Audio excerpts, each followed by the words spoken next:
So there are a number of perspectives as it pertains to the deity of His Imperial Majesty Haile Selassie, whether he was God or um, man. And the letter from the Crown Council of Ethiopia made the implication that he didn't see himself as deity, and instead was a defender of the faith, the Ethiopian Orthodox Church, Ethiopian Orthodox faith. And so um,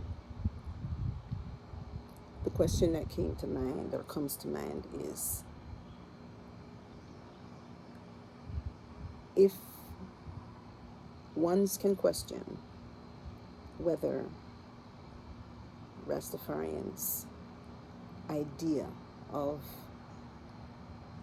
His Imperial Majesty being God incarnate, that the validity of that can be questioned, why shouldn't we also question the validity of Yeshua being God incarnate?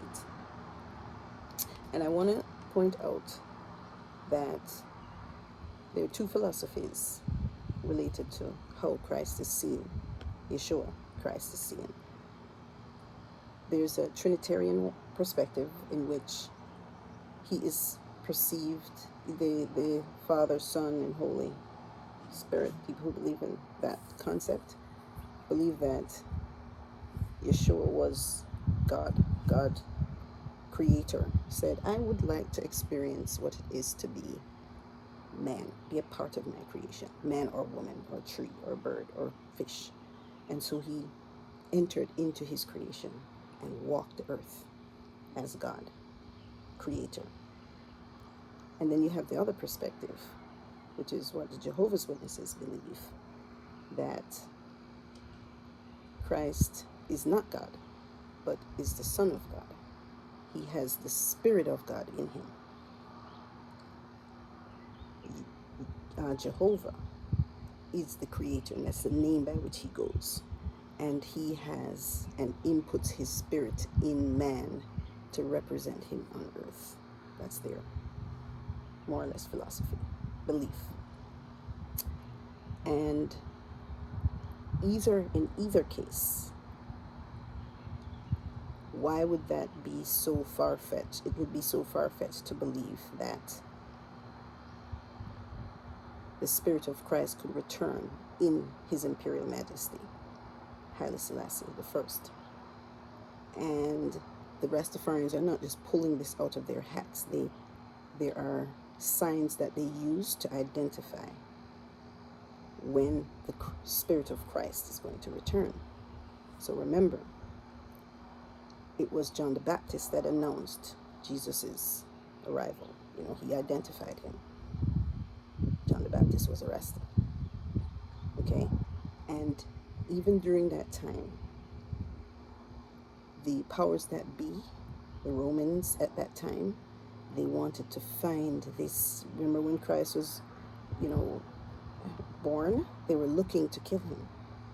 So much so they didn't want his spirit to be incarnate that they killed all the male children. Why? Because they followed a sign. The sign pointed to where, at least the region in which he would be. They didn't know who he was, but they knew he'd be in that general area of Jerusalem. So they just killed all the boy babies. So they're always, the powers that be, whoever they are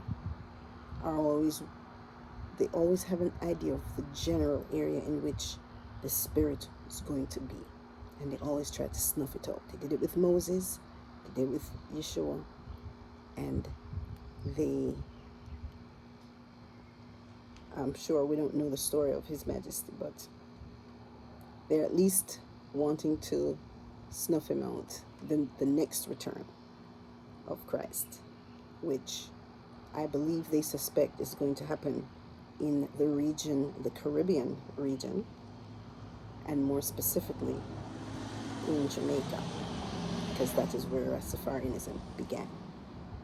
And it would answer the question, or at least there would be some indication that perhaps the Rastafarians are onto something, because Bustamante went through all the trouble of slaughtering Rastafarians.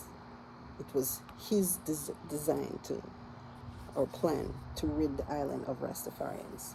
And why? If you've ever been in a Rastafarian camp, you know Rastafarians are all about love and light, everything liberty. And Rastafarians in Jamaica are not the only Rastas that ever existed. Rastafarians have existed throughout creation. They have been the ones that identify the return of the Christ, the Christus. And so the things we're seeing happening in the Caribbean and specifically in Jamaica is because I suspect that the return of Christ is imminent. And it's in this region. And it's in this region. I'm going to just leave it right there. So I wanted to point that out.